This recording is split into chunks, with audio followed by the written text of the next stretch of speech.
Hi y'all, I had a request to see how we made these mermaid coasters. So here I am. I mixed up a rather thick concoction of chunky glitter. This was from Walmart, just an inexpensive chunky glitter mix. It's got some dark blue and some light blue in there. Poured it in. I'm using the rest up out of the cup. Don't want to waste anything. Just tucking it in the corners, trying not to touch the bottom of the mold with a stick.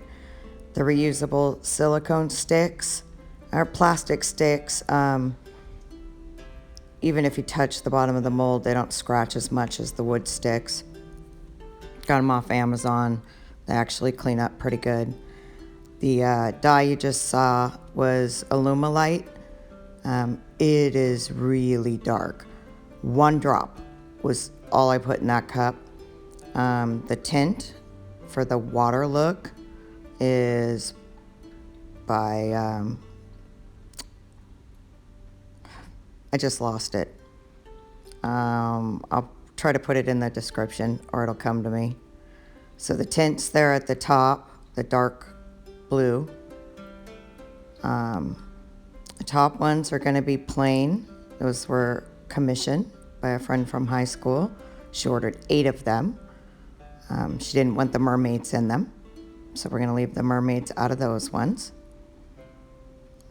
So they could all be different, but they tend to kind of look the same.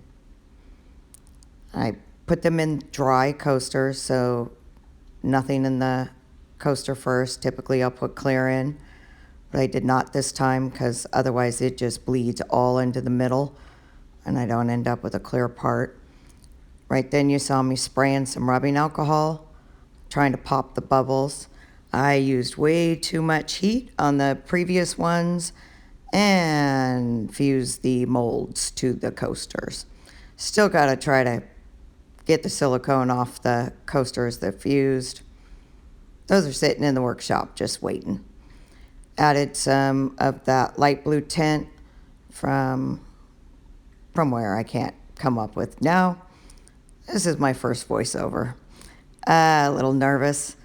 And then added clear, as you saw in the middle, trying to open it up so we can see the little mermaids when I add them. Swimming in the bottom, a little more rubbing alcohol.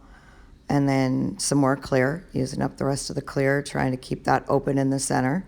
Of course, resin wants to always pull towards the center, so I'm fighting the resin coming in towards the center. Done a few of these. Some of them you can hardly see the mermaids. You can see them on the back side. Pardon me. But I'm trying to get it so you can see them on the top. You can already see the resin blooming and moving towards the center. So it's kind of a fight. Putting the mermaids in with some tweezers there, being careful not to touch the bottom of the mold with the tweezers. The mermaids, once you stick them in, they stay on the bottom. I could get them to move, but then I will scratch the molds. So adding some tails there. So they're from Hobby Lobby, and they come with little mermaids and tails, and it's just a little tiny bag, but there's like 1 million of them in there. Just placing them in there, and they come out adorable when they're done. There's the image of them. Adding a little bit more, you can see the Walmart little shaker container of the glitter on the top so that the resin, it kind of sinks with the glitter. Just want to have that extra sparkle when the resin sets up.